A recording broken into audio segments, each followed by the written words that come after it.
going on, guys? Welcome back to Benchworks Garage. My name's Corey, and today we're going to be doing a brief update on the Camaro. See, I had quite a few messages when I started posting these videos about how lucky I was to find a barn find, and people wish that they could purchase something inexpensive out of a barn and work on it over time, make a project of it, whatever the case may be. And so I said, okay, I'll sell this car for less than it would otherwise be worth if it was in known running condition. A barn find, right?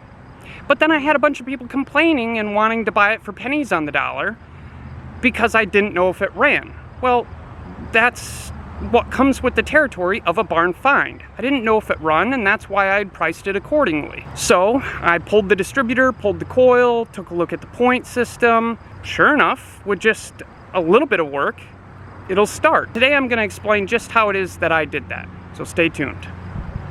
What is it exactly that I did? Well, first I pulled the spark plugs out of the engine. I put some transmission fluid down inside the cylinders, and I let that sit overnight.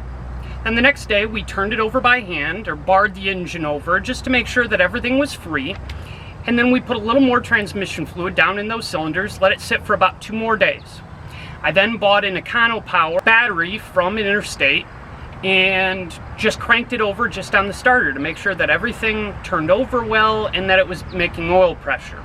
Once that happened, I put some new BR6 plugs in it, that's what I had sitting around, and made sure that I gapped them correctly. The plugs that were in here had a gap of nearly 50, and we needed to be down in the low 30s because this does not have a high energy ignition. Once I got that done, I pulled the coil and I pulled the distributor and I tossed them in the ultrasonic cleaner. I wanted to make sure that when I checked the resistance, I had clean posts and so on. The point and condenser and everything in the distributor is still everything that came out of this car. I've just cleaned it up. And if you've taken a look at the pictures on Sloppy Mechanics, you'll see why.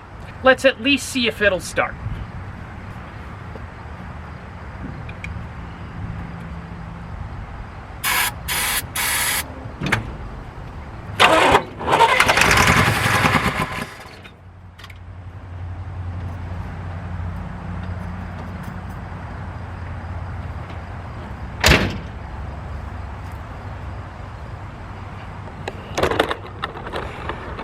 Well, there you have it, folks.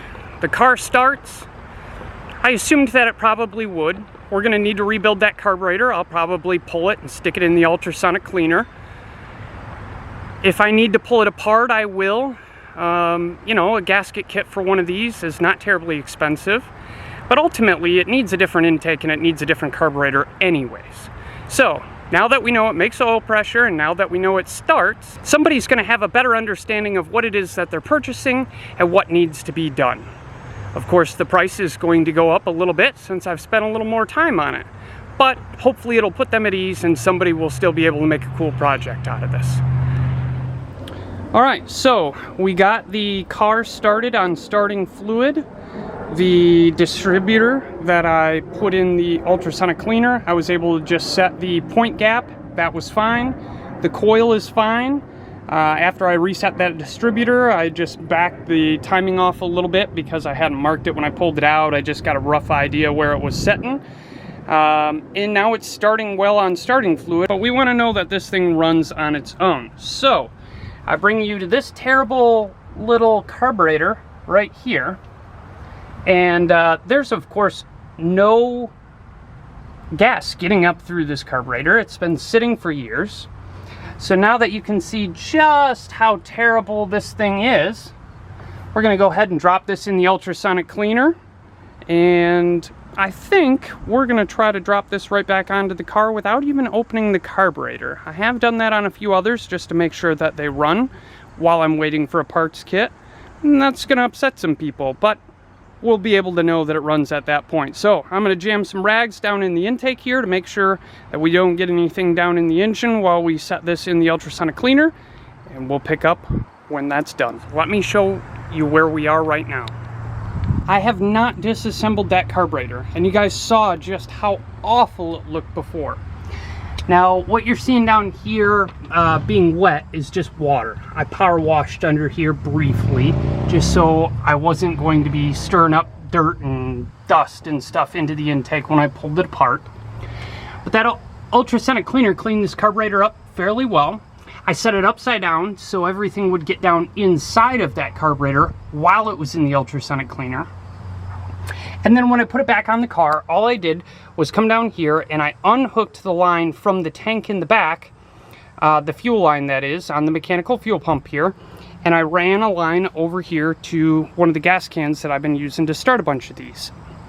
So we're pumping fuel up here.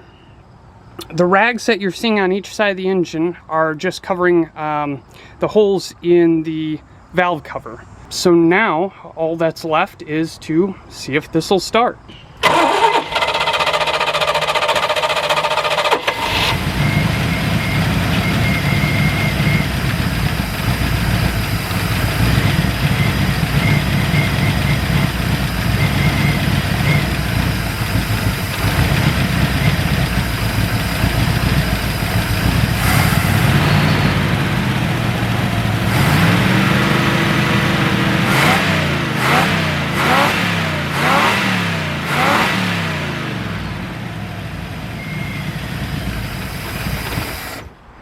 Alright, looks like we need to verify the timing on this. Timing might be a little advanced. It burnt back through the carb just once there. I didn't verify the timing again. I just got it close to where it was before, so now we can turn that thing over, get a paint marker on the balancer, verify the timing, verify the total advance once we've got it warmed up, and set that idle mixture screw. And this thing's going to be running good as new.